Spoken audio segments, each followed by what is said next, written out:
Olá pessoal, eu sou o professor Matheus Santos, sou mestrando em Engenharia Elétrica no IBGE, da UFC. E hoje a gente vai falar um pouco sobre redes neurais, né, dar uma introdução no assunto, como que elas surgiram, para quais problemas elas foram desenvolvidas, né, e falar um pouco sobre o funcionamento delas da forma matemática também. Tá? Então a gente pode iniciar aqui mostrando um pouco do que a gente vai falar hoje. A gente começa falando sobre uma introdução a essas redes neurais, né, como que elas surgiram e para quê, falar um pouco sobre o neurônio artificial, sobre as redes neurais em si, o perceptron simples, sua regra de aprendizagem e algumas aplicações para elas. Okay? Então, a gente começa, não dá para começar falando de redes neurais sem antes abordar o neurônio biológico, que foi a inspiração para elas. E o neurônio biológico, ele é basicamente composto por essas estruturas celulares. A gente tem como partes principais desse neurônio aqui os dendritos, o corpo celular, onde está o núcleo da célula, né? O neurônio é uma célula. Aí a gente tem o axônio e as ramificações terminais do axônio. O sentido do impulso nervoso é basicamente da esquerda para a direita e ele funciona da seguinte forma: a informação ela entra pelos dendritos, ela vem de outro neurônio, um neurônio anterior a este, ela entra pelos dendritos, ela chega até o corpo celular. Essa informação a gente está falando de impulsos elétricos, tá? Então no corpo celular acontece o balanço das energias que chegam nos dendritos, o balanço energético dessas cargas. E o axônio ele é o responsável por transmitir a informação para os neurônios subsequentes. Então, se no corpo celular o potencial elétrico atinge tal valor, que a gente vai chamar de limiar de ativação, essa informação ela passa para o axônio, vai até as ramificações terminais e chega até os dendritos do próximo neurônio.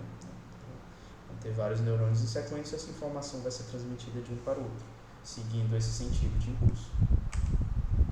Então, falando um pouco sobre cada uma dessas estruturas, os dendritos, eles são os canais de entrada da informação, tá? Ele recebe sinais elétricos na casa dos milivolts.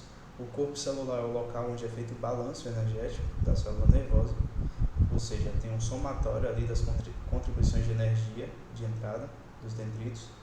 O axônio ele é o canal de saída, ou seja, é o caminho da propagação desses impulsos nervosos em direção a outros neurônios ou músculos, né? Tem neurônios que se conectam diretamente com músculos, né? Os neurônios que são os neurônios de ação, né? Para a gente conseguir fazer um movimento. E a gente tem também as sinapses, que é exatamente o contato entre dois neurônios. Então as sinapses são neurotransmissores, né? Na verdade elas são a passagem dos neurotransmissores de um neurônio para o outro naquele sentido que a gente conversou. Então é de dendritos, na verdade das terminações do axônio de um para os dendritos de outro, certo? Agora falando um pouco sobre o impulso elétrico, eu tinha comentado anteriormente que tem que ter o balanço dessas cargas, ela tem que atingir um certo limiar, né? Então quando isso acontece, o neurônio dispara e a informação é passada dele para o próximo neurônio. Então a gente tem aqui o gráfico que simboliza essa polarização, né, essa passagem de energia. Então a gente tem aqui que o neurônio está em repouso, na casa aqui dos menos 70 milivolts. E aí quando o balanço de cargas no corpo celular atinge o limiar, no caso aqui é de menos 55 milivolts, a gente tem a polarização, né, a hiperpolarização, até chegar num pico de mais 30 milivolts, e nisso a informação passa para o próximo neurônio.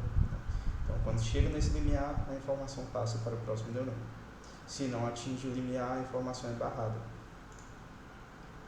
Então, algumas curiosidades também sobre esse neurônio biológico é que a gente tem cerca de 80 a 100 bilhões deles no nosso cérebro.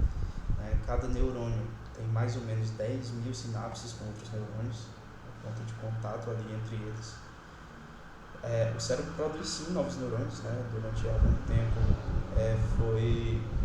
teve uma discussão a respeito disso, Acreditava-se, né, anteriormente que a gente atingia ali o pico de neurônios na adolescência e que dali para frente a gente só perdia neurônios, não eram criados novos, mas sim o nosso corpo produz novos neurônios, principalmente ali no hipocampo cerebral. Tá? A gente vê ali que a casa do disparo, a casa de tempo é em milissegundos, ou seja, a frequência é de kHz, né? O que é bem baixa. Na verdade, a gente tem computadores com gigahertz, né? CPUs na casa dos gigahertz de frequência. Então, o cérebro humano é sim de ordem de frequência bem mais baixa que o computador, por exemplo. Outra curiosidade interessante é que o peso do cérebro é só 2% do peso do corpo, né? Mas mesmo assim, mesmo em repouso, o cérebro consome cerca de 20% da energia. Então, em resumo, a gente tem o cérebro consumindo 10 vezes mais energia que o resto do corpo por grama de tecido. Tá?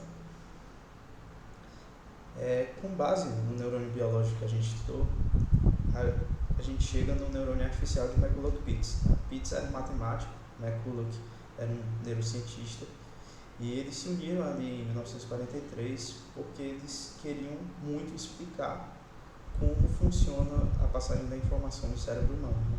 Então, eles queriam um modelo matemático que pudesse explicar como que se davam nossos pensamentos, como se davam nossas ações. E eles chegaram nesse neurônio artificial, neurônio de McCulloch-Pitts, né? A gente chama também de neurônio MCP. E ele é bem parecido, né, em estrutura com o neurônio biológico. A gente vai ter a entrada das informações, né? No caso, as entradas são x1 até xn. Cada entrada vai entrar aqui, que seria o dendrito, né? São os canais de entrada que vão ter um peso, ou seja, cada entrada vai ter um peso relacionado a ela. Onde seria o corpo celular, a gente vai ter um somador, ele vai somar essas entradas ponderadas, tá? Pelos seus pesos, e ele vai precisar atingir um limiar, né? Uma ativação, que no caso seria o nosso bias.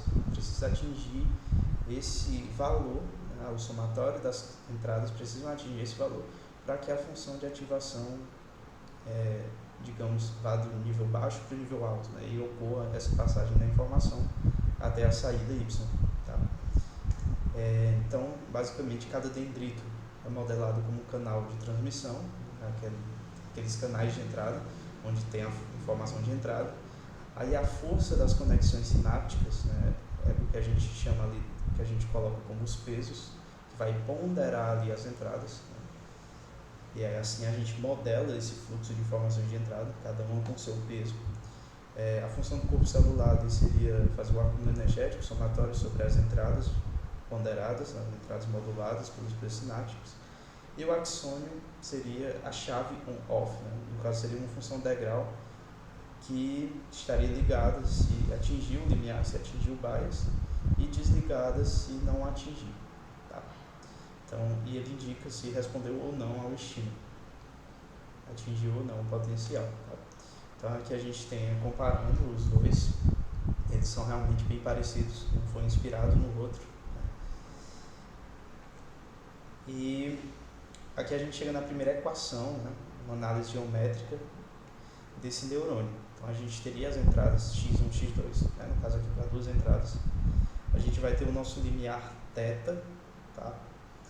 E essas entradas x1, x2 ponderadas pelos seus pesos ômega 1 e ômega 2, seus pesos sinápticos, elas precisam atingir esse limiar para gerar uma ativação. Então a gente tem que a ativação U é dada por ômega 1 x1 mais ômega 2 x2 menos o nosso limiar, o nosso bias, que é o θ.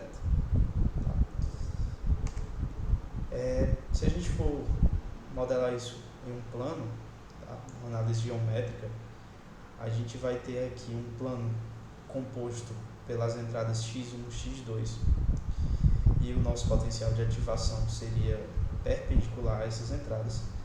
A gente tem que, quando nossa entrada é x1 e o nosso potencial de ativação é zero, o ponto aqui ele é ômega sobre, na verdade ele é θ sobre ômega 2. Da mesma forma, quando x2 é zero e nosso a ativação também é zero, a gente tem que o x1 é igual a ômega θ sobre ômega 1. Tá? E essa reta que passa entre eles é basicamente essa daqui. Né? Se a gente colocar aqui em outra visualização, a gente vai ter essa reta, passa de x1, x2 e cruza exatamente nos pontos θ sobre ômega 2 e θ sobre ômega 1. Então, no eixo x1 ele é cortado no θ ômega 1 zero, no eixo x2 é cortado no zero, no θ ômega 2. E é basicamente essa reta que corta esse plano das entradas, esse plano formado pelas entradas, que a gente vai conseguir separar as classes. Então é dessa forma que um neurônio artificial ele consegue distinguir entre duas entradas, né? É através dessa reta que vai dividir os nossos dados. Então aqui já puxando um pouco para o reconhecimento de padrões, a gente tem quando o for maior que zero, o y no caso C1, a gente vai ter que seria esse dado, né? A gente poderia separar esse dado para esse lado do plano, para esse lado da reta. E quando for menor que zero, ou seja, a ativação não bate o y, né, que é a saída, ele vai ser também zero. Ele vai ser zero no caso aqui, é quando ele é 1. Ou seja, o maior que zero, ele passou o limiar, ativou. A saída é 1. Seriam esses dados. Quando o for menor que zero, ele não atingiu o limiar, então a saída é zero. Lembrando que a gente está numa função integral aqui, né? On, off, função chave também. Então assim a gente diferenciaria dois tipos de entrada. Bom, aí algumas contribuições posteriores ao neurônio de MCP foi a teoria do aprendizado de Hebb. Né? O Hebb ele era um psiquiatra, tá? Se eu não me engano, um neuropsiquiatra, tá? E ele defendia que a teoria do aprendizado se daria através de várias interações. Então a gente aprenderia, né, através de experiência, o ser humano, né? Isso contribuiu para o neurônio de MCP e mais posteriormente para o perceptron, pois a gente precisaria de várias etapas para ensinar o neurônio a fazer uma diferenciação, né, no caso. Então foi aí que surgiu o perceptron de Rosenblatt, em 1958, que ele é basicamente um neurônio de MCP com um aprendizado. Então a gente vai ter ali um aprendizado por trás, baseado no aprendizado de Hebb. Tá? Então o perceptron, ele, antes de falar do perceptron propriamente dito, só mostrar essa imagem, que é a linha do tempo aí, histórica das redes neurais. Tá? A gente tem aqui em 1940 o McCulloch Pitts iniciando esse ramo de pesquisa, né? Aí a gente tem o Hebb aqui no meio, em 1950, de 58, 57, 58 a gente vai ter o perceptron, Rosenblatt. Tá? A gente tem o Adaline, que foi uma rede neural também similar ao perceptron para problemas lineares. A gente tem um período chamado de Idade de Ouro ali, entre os anos 60 e 70, a Idade de Ouro das redes neurais, tá? Mas foi quando surgiu aqui o problema do XOR, né, do ou exclusivo, que é um problema que a gente vai ver também mais para frente nos slides, mas foi um problema que mudou um pouco a percepção aqui das redes neurais. Era um problema que o perceptron não poderia resolver, já adiantando um pouco. E foi daí que a gente teve aí uma Dark Age até que esse problema foi resolvido com o MLP, tá? E aí depois a gente teve o SVM e por fim as redes neurais no Deep Learning, né? As redes neurais convolucionais aqui pelos anos 2000 e 2010. Tá? Mas agora falando do perceptron mesmo, a gente vai ter que aqui é o perceptron de Rosenblatt. O perceptron simples é o neurônio MCP com a regra de aprendizagem.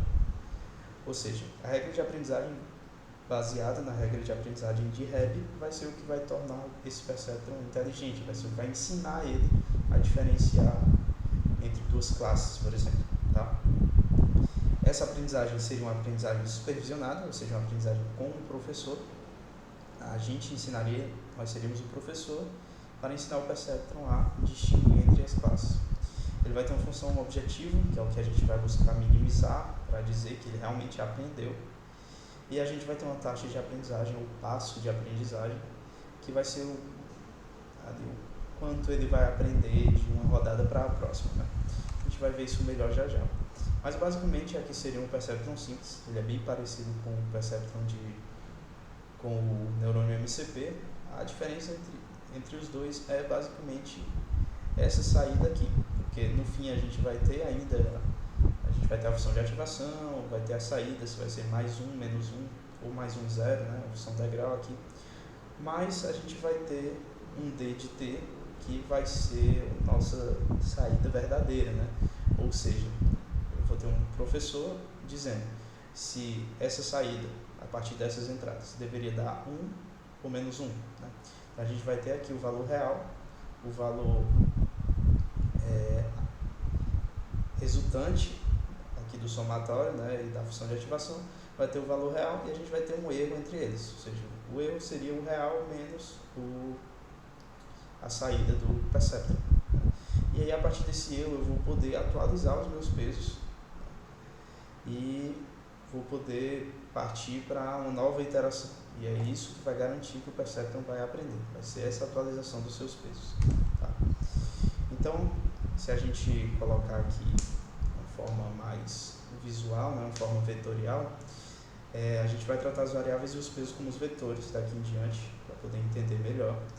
Então a gente vai ter as variáveis, o vetor x, indo de x0 a xp, sendo p o número de variáveis. O x0 no caso vai ser o nosso bias, nosso limiar, que ele é menos 1, tá? E os nossos pesos associados a cada uma dessas entradas, indo de ω0 a ω_p, sendo o ω0 o limiar, que é o θ, tá? O peso atribuído ao limiar. Dessa forma, se a gente colocar de novo isso em forma de equação, né? Nossa ativação seria dada pelo vetor dos pesos transposto vezes o nosso vetor de variáveis, tá? Que é um produto escalar, que é uma medida de singularidade entre vetores. O produto escalar é basicamente isso aqui, a norma de um vetor vezes a norma do outro vezes o cosseno do ângulo entre eles, tá? Então a gente transpõe aqui o vetor de peso ou o vetor de variáveis, porque basicamente eles precisam encaixar nas suas dimensões. Aqui a gente tem um vetor de variáveis na dimensão p por 1, né, e o vetor de peso também p por 1. A gente transpõe esse vetor de pesos ou de variáveis, a gente vai ter 1 por p, né, e aí a gente vai poder fazer esse produto escalar entre eles. E aí se a gente continuar, né, se a gente aumentar aqui nossa equação, a gente vai ter que o produto escalar de cada um deles vai ser dado pela multiplicação do seu peso pela variável de entrada, né? O somatório entre elas, que seria o que faz ali o corpo celular, né? o balanço de energia, menos o nosso limiar. Tá? Aí a gente vai falar da regra de aprendizagem, né? O que é que vai definir o aprendizado do nosso Perceptron. A forma vetorial da ativação 1, ela vai ser usada para isso. O processo de aprendizagem basicamente vai consistir nessa modificação de pesos, que eu tinha falado anteriormente, e do limiar também, né, do peso associado ao limiar, até que ele resolva o problema de interesse, né, ou até que o período de aprendizagem tenha finalizado. A gente vai ver isso em algoritmo já já. Mas basicamente ela vai ser definida a partir de 2 fatores nessa regra de aprendizagem. Vai ser o erro entre a saída desejada e a saída da rede, né? Aquele erro que vai ser a saída verdadeira, a saída desejada e a saída da rede. E o vetor de entrada x.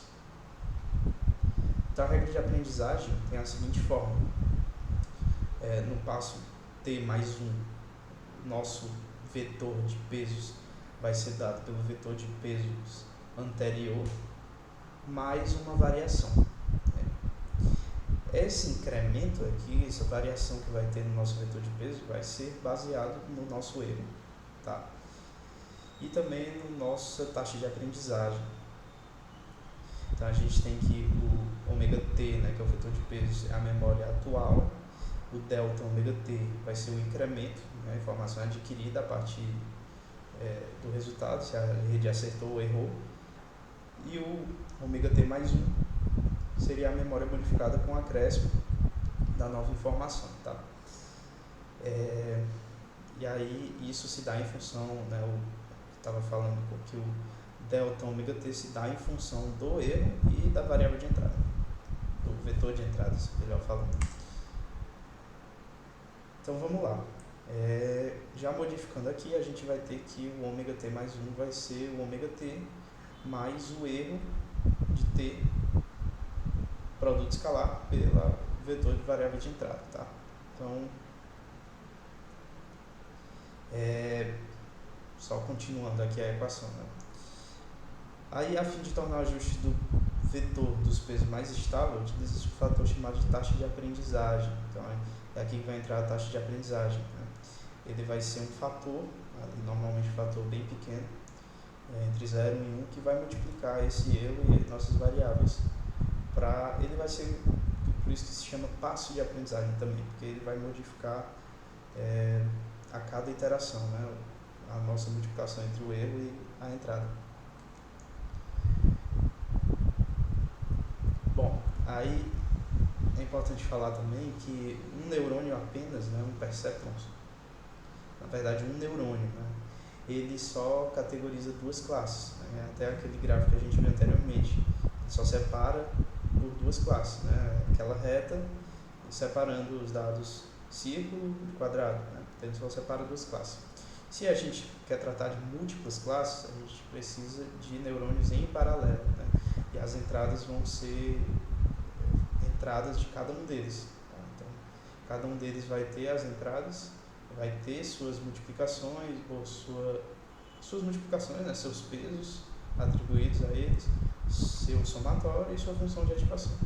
Então a gente só vai conseguir discernir entre mais de duas classes se a gente usar mais neurônios. Então o perceptron, que é uma rede neural, ele pode ser composto sim de vários neurônios.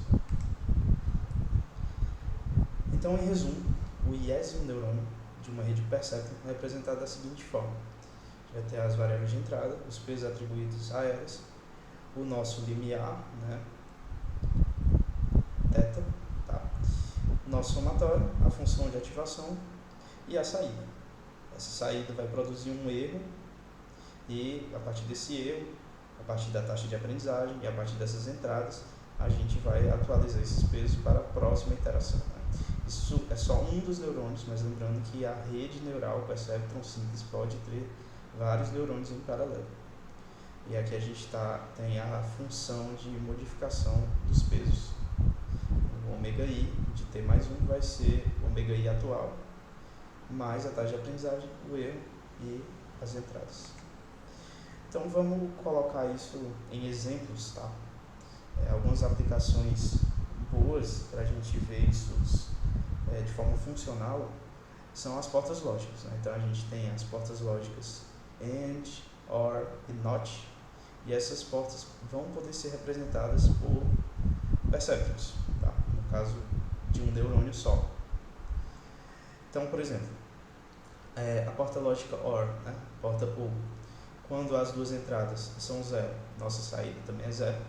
Quando uma das entradas é 1, basta que uma seja 1 para a nossa saída também ser 1. Né? E quando as duas são 1, ou seja, valor alto, a saída também é 1. Então, como que a gente representa essa porta OR, que é a tabela verdade dela, como que a gente representa em um perceptron, né? em um neurônio artificial? Bom, de início a gente vai ter que modelar esse neurônio. Então a gente vai modelar as entradas, a gente já tem, né? Mas a gente precisa dos pesos. Os pesos iniciais vão ser iniciados com 0, tá? De início. E o nosso limiar também. Então a gente vai ter ômega 1, ômega 2 é 0 e o nosso θ também vai ser 0. Então aqui nosso vetor de pesos, né, vai ser 0, 0, 0. Nosso vetor de entradas vai depender do instante, né? Sendo o bias menos 1, né? O limiar, sempre, né? Aí a gente vai usar aqui um passo de aprendizagem de 0,5.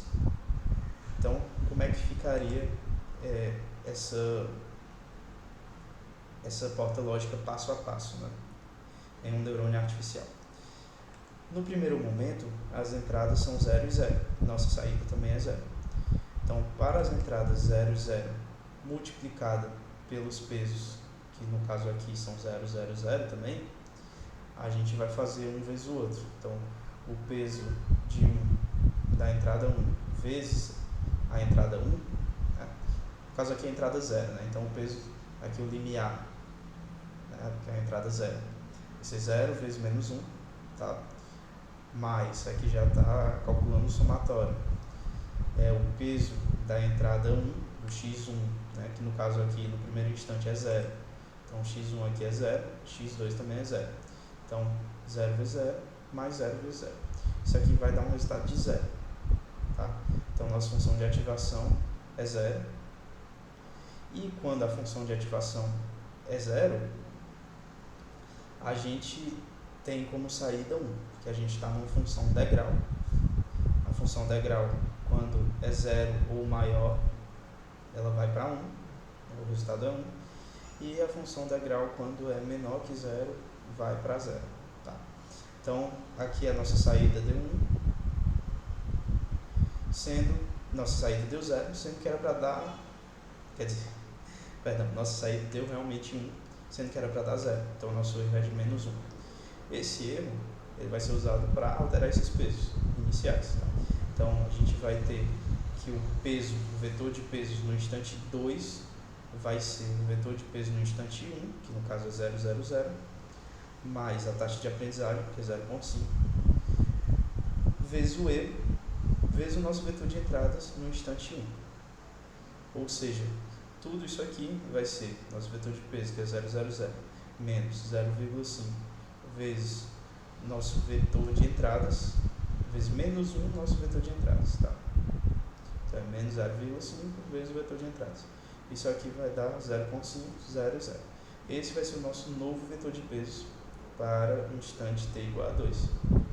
Então, aqui no instante t igual a 2, o nosso vetor de peso já está atualizado.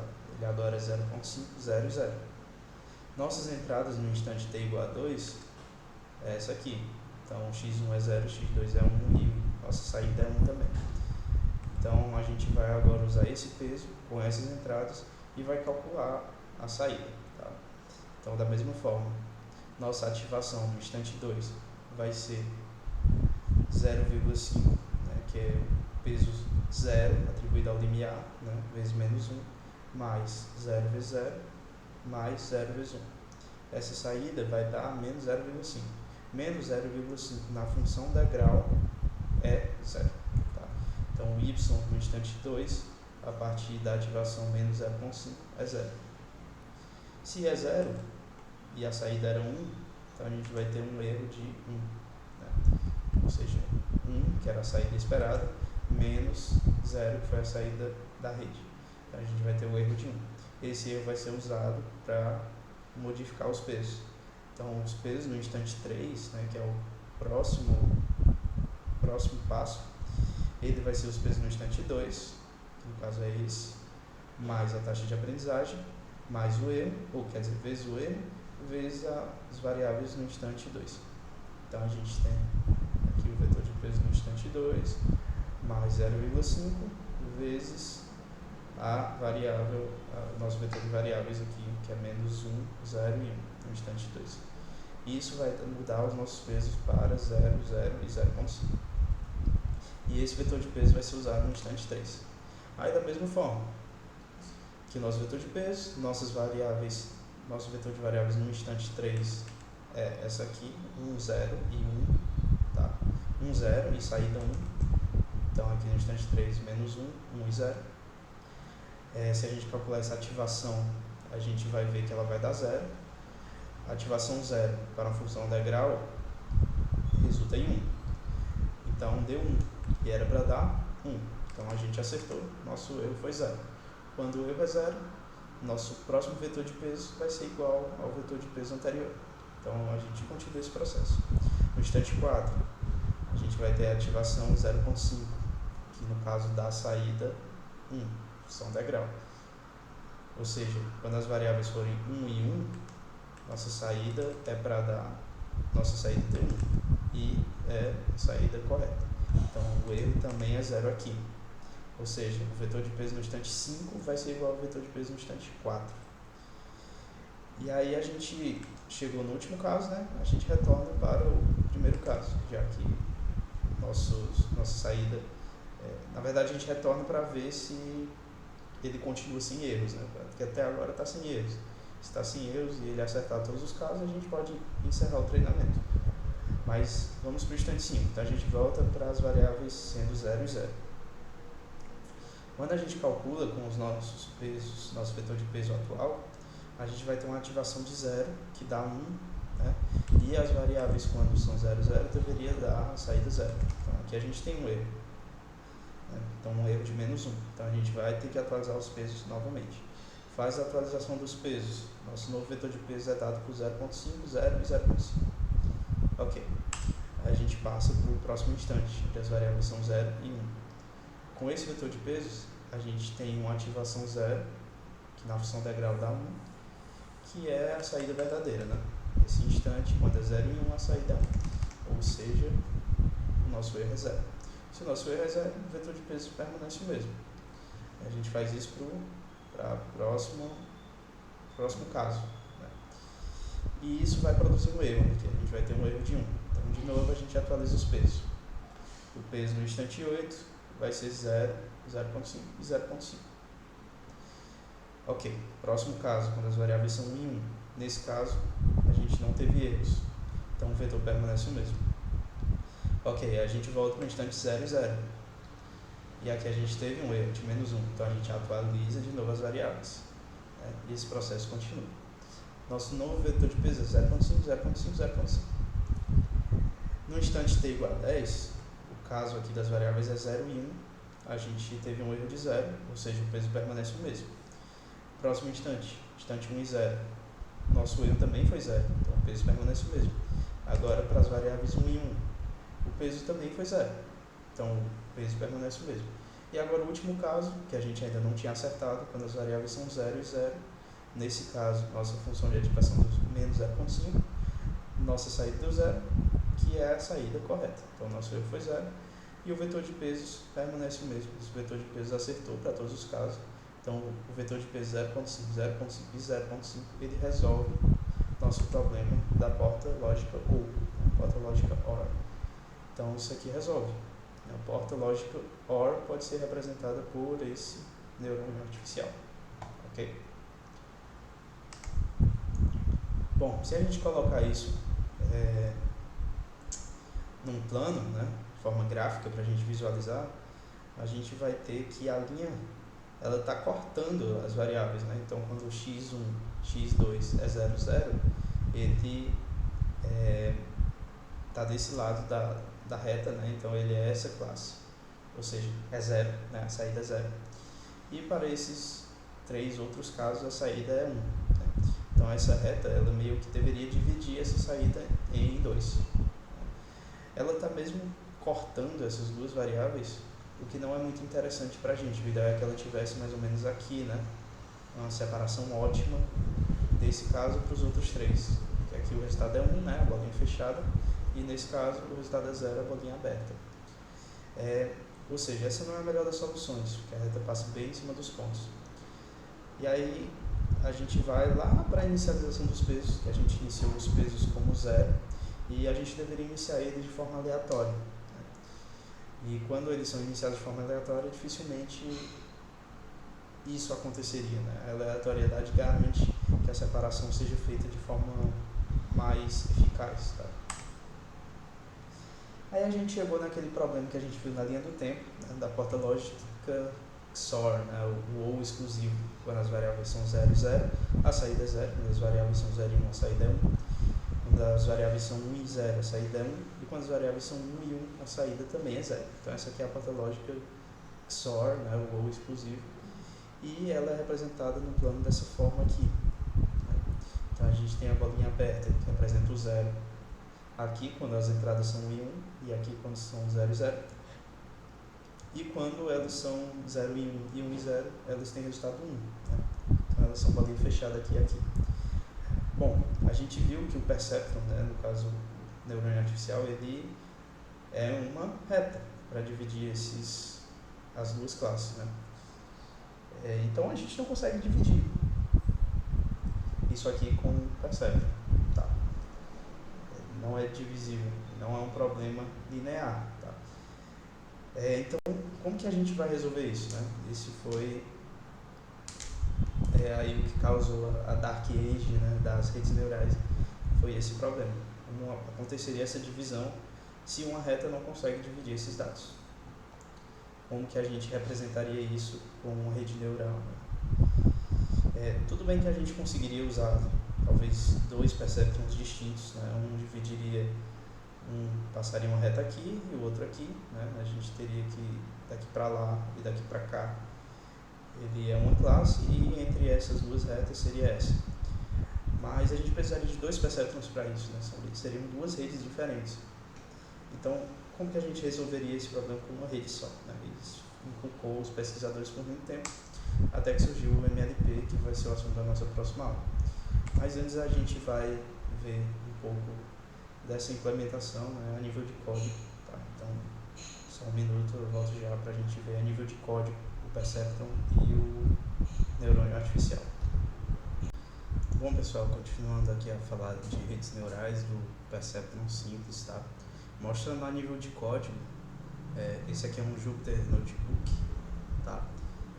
Não sei se você já tem familiaridade com ele, mas basicamente aqui a gente pode rodar o código de célula a célula, ver os prints, ver os retornos de cada coisa, visualização.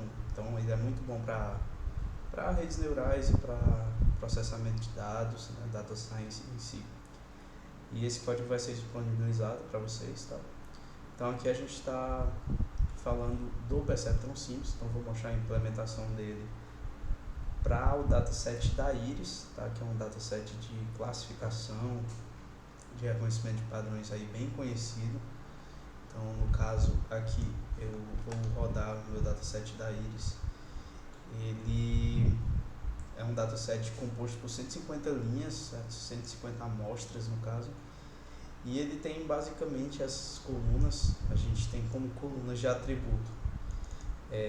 A Iris é um flow, tá? Então a gente vai ter os atributos dela, basicamente o comprimento da sépala, a largura da sépala, o comprimento da pétala e a largura da pétala. E a Iris, baseando-se nesses 4 atributos principais, a gente pode dividir ela em 3 classes, na verdade, em 3 classes, que é a Iris setosa, a Iris versicolor, que não está aparecendo, mas está aqui entre esses dados, e a Iris virgínica, certo? Ele é um dataset balanceado, então eu tenho 50 amostras de cada classe, de cada espécie de íris, tá? E os seus respectivos atributos.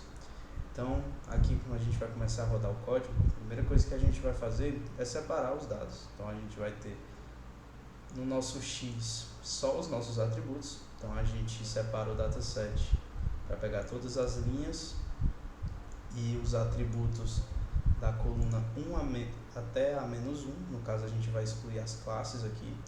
Então, a gente tem aqui o nosso X, ele é só os atributos, tá? Numéricos, tá? Então, a gente vê aqui 5.1, 3.5, 5.4, 0.2. É exatamente essa primeira linha aqui, que é uma Iris setosa, tá? E no Y, por outro lado, vai ser todas as linhas, mas só a última coluna, que é exatamente as classes, né? Então, o nosso Y está aqui embaixo. No caso, as 150 amostras, as classes das 150 amostras, tá? Beleza. Quando eu vou trabalhar com dados, não é muito interessante a gente trabalhar com as classes em formato string, tá? Então, a primeira coisa que eu faço aqui, como pré-processamento, é transformar essas classes para numérico. Então, a Iris setosa vai ser a classe 0, a Iris versicolor vai ser a classe 1 e a Iris virgínica vai ser a classe 2. Tá? Então, no fim, o meu vetor de classes vai ficar algo nesse estilo aqui, ok? Numérico. Então, antes era isso e virou numérico.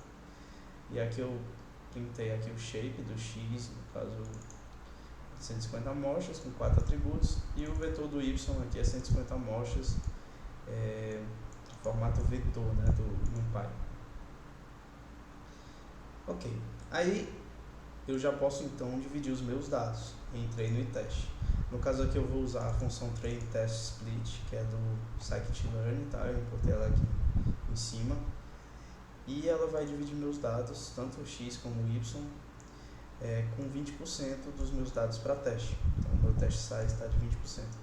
E esse parâmetro, na verdade, stratify, é para que eu possa colocar de forma balanceada as minhas amostras no teste.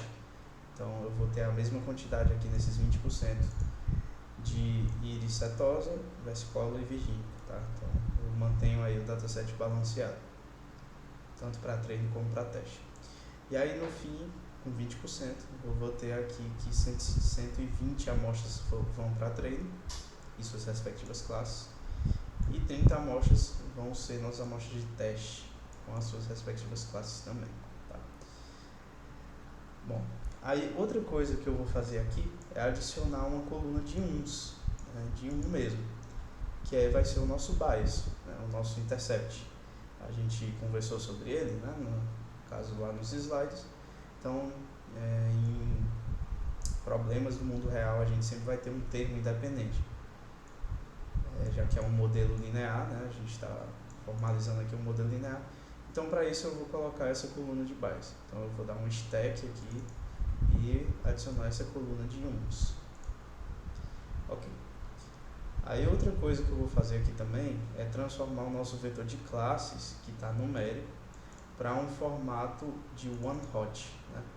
O que é esse one-hot? É basicamente, eu vou precisar voltar nos slides para ficar mais fácil de entender, mas eu estava falando exatamente esse slide, que quando a gente tem mais de uma classe, mais de duas classes na verdade, a gente não consegue usar um único neurônio, porque um único neurônio só vai dar como saída 0 ou 1, né?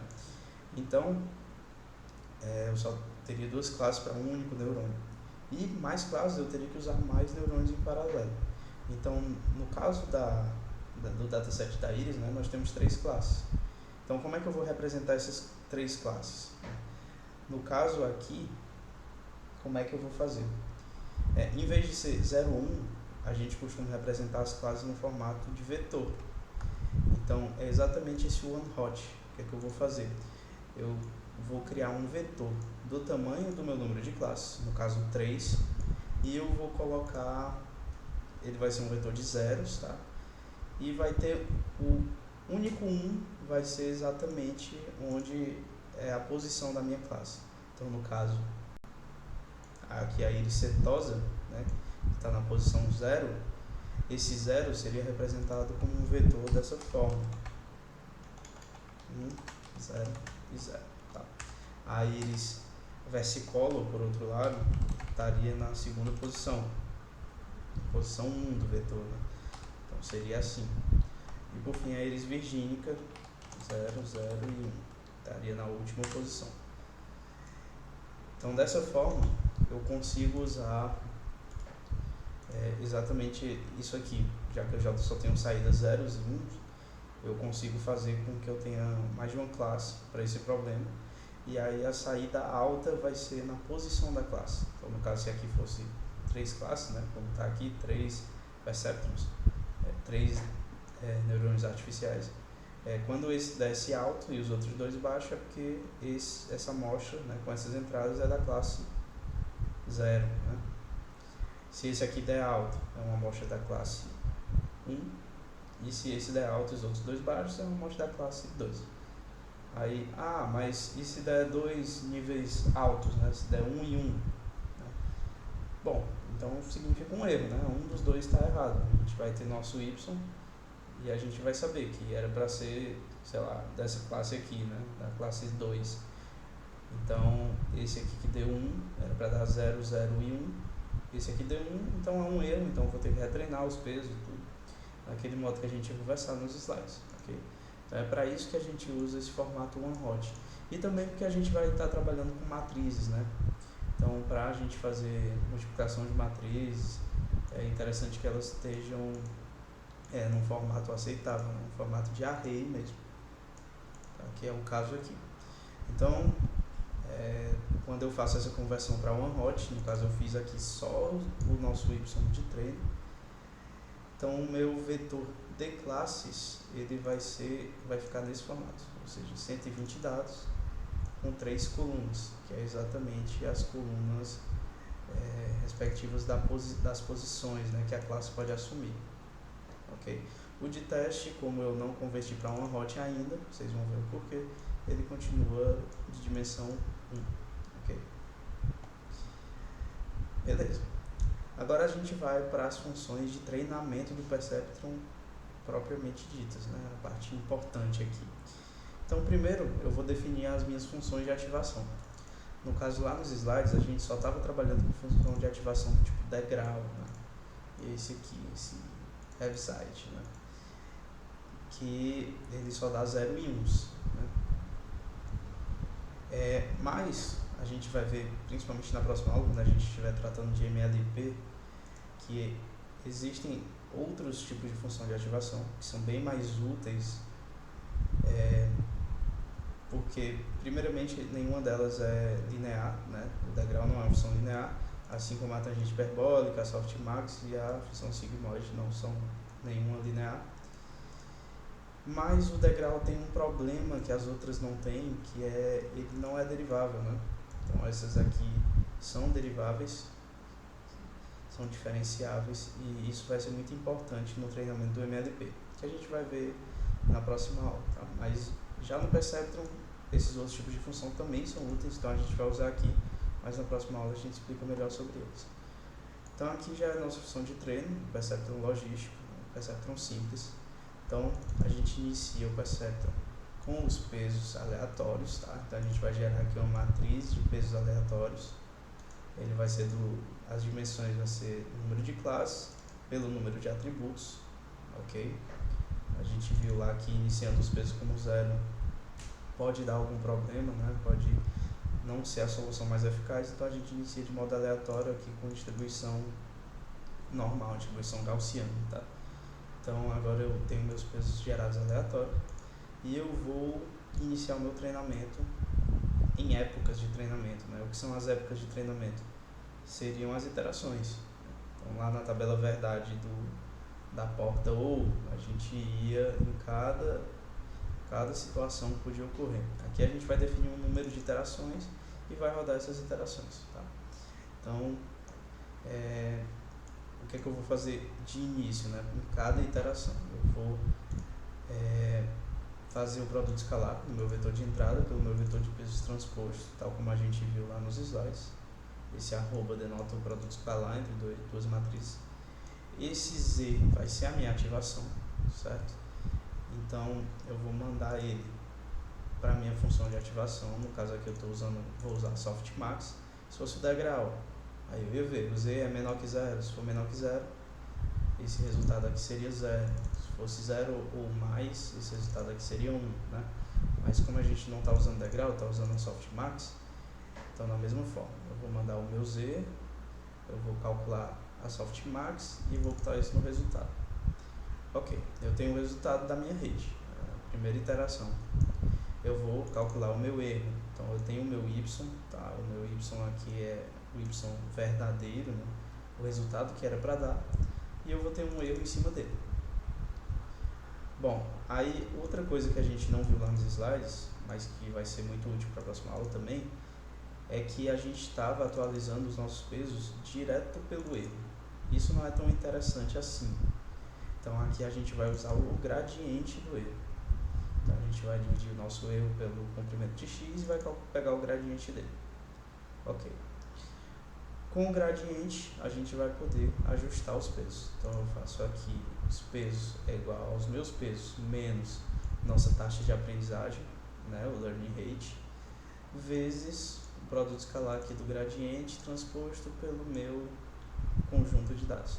Nada diferente do que a gente viu lá nos slides, exceto pelo gradiente. A gente está usando ele em vez do erro, né? Isso torna o treinamento um pouco mais eficaz. Ok, eu coloquei só um print a cada 5 épocas para ver o treinamento e vou retornar os pesos. Eu vou rodar aqui, vou botar menos épocas, vou botar 100 épocas, tá? A gente vê o resultado. Como eu já tinha rodado ali em cima, vou rodar esses aqui. Pronto. Rodei as 100 épocas, treinamento completo, foi bem rápido. Agora eu vou fazer a predição, né? No caso a predição dos meus dados de teste. Então eu tenho aqui uma função de fazer a predição, um Perceptron. Eu vou mandar o meu X de teste e os meus pesos. Então no treinamento eu retornei os pesos treinados. E aí no minha predição eu vou usar os pesos treinados com o conjunto de teste para ver se eu tenho um resultado satisfatório, tá? Então da mesma forma eu tenho aqui meus pesos. No caso aqui é para ser W, né? Não é para ser. O meu X vai ser multiplicado pelos meus pesos, transposto. Esse resultado eu vou mandar para a função de ativação e vou ter o meu resultado. Aqui eu não vou calcular o erro porque eu quero, na verdade eu vou ver se bate com o meu Y de teste. Então eu não vou calcular o erro porque eu não vou fazer várias iterações. O objetivo aqui não é alterar os pesos, sim fazer a predição, tá? Então vamos ver aqui o que é que nosso resultado.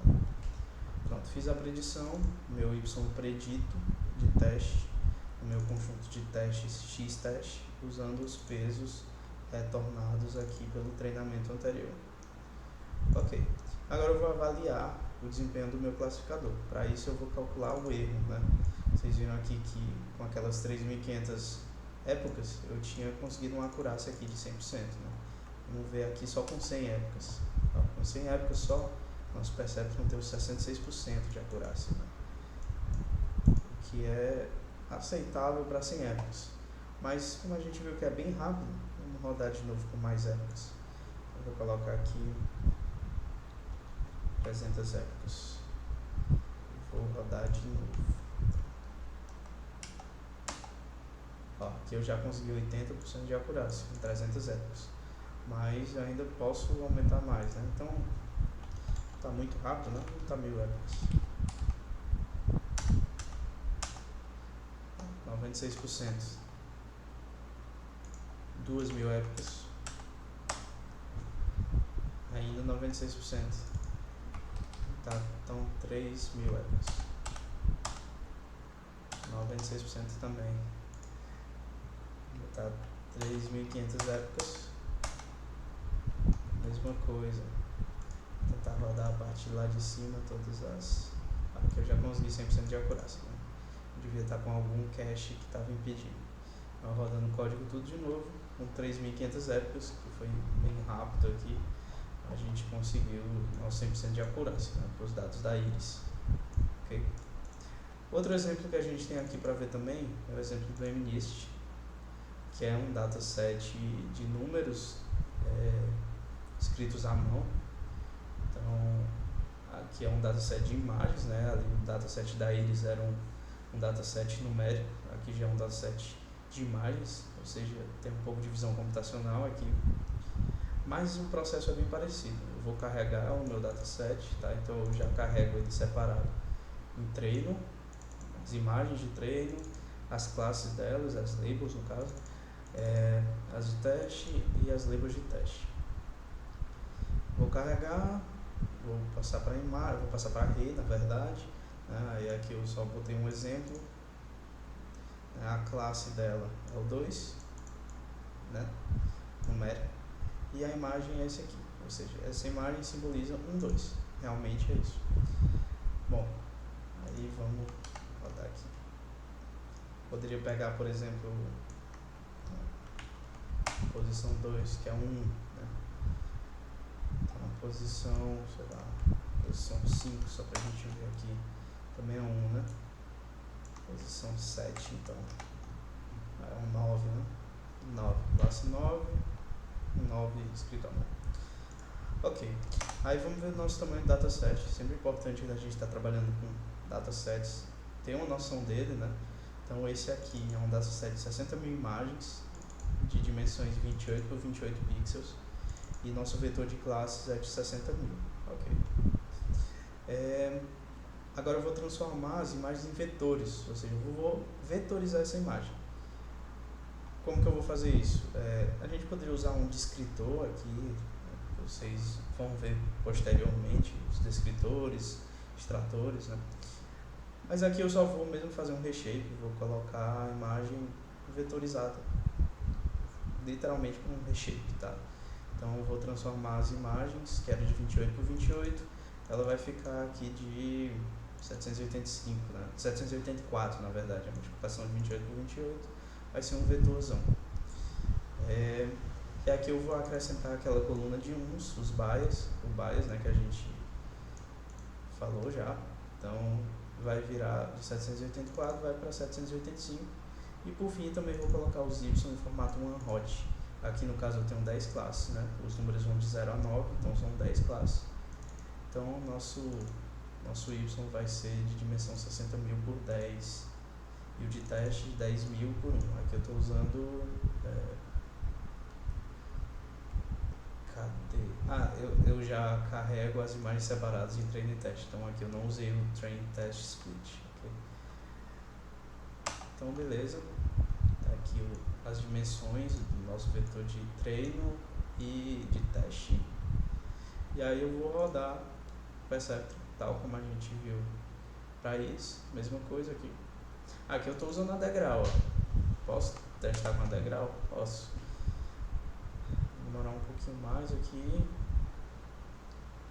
500 épocas. Caralho, tá só 100. Vou dar todas as células. Tá só 100 que ficou mais fácil. Aqui eu estou usando a degrau, mas eu vou depois mudar aqui pra gente ver com outra função de ativação. Vocês vão ver que para degrau a tendência é que o resultado seja mais baixo, né? Então pronto, deu certo, fiz a predição aqui.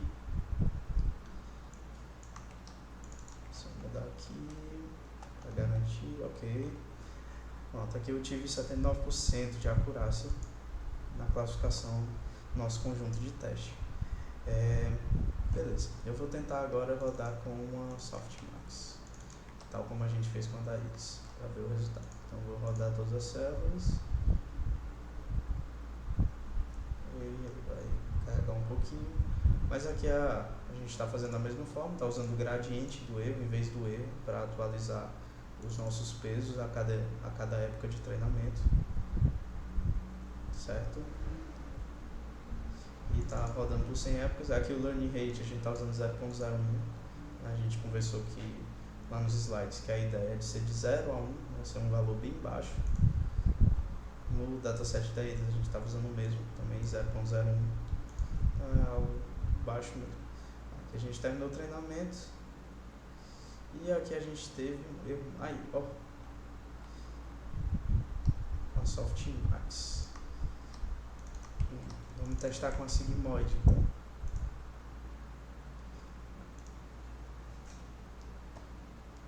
Aqui ele deu um warning, né, por causa de possíveis overflow, mas nada que impeça o nosso treinamento. Eu já vi qual foi o problema. Ele deu baixo porque eu alterei no treino, mas não alterei na predição, né? Então eu teria que dar como sigmoid aqui também. Deu baixo, se eu rodar aqui de novo, aí ele já deu maior. Vamos ver aqui de novo, depois a gente testa com softmax.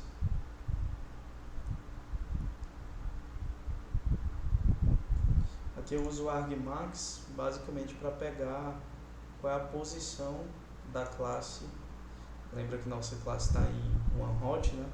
Então eu preciso da posição para saber qual é aquela classe em formato numérico e assim comparar com o nosso vetor de teste que a gente não colocou em formato one-hot, né? Pronto, aqui já deu 80% de acurácia, deu maior que o degrau. Eu vou voltar aqui para softmax. Eu tinha dado baixo, mas é porque eu não tinha atualizado na predição também. Vamos rodar para ver.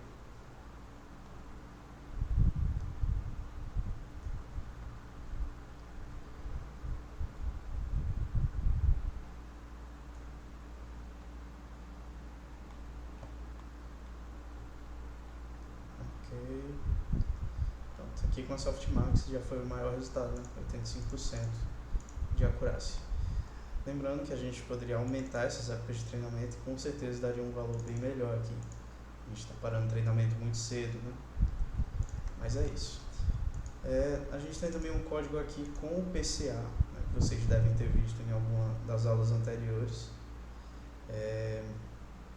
com o Lucas provavelmente, que a gente vai usar o PCA aqui basicamente para reduzir a dimensionalidade do nosso dataset.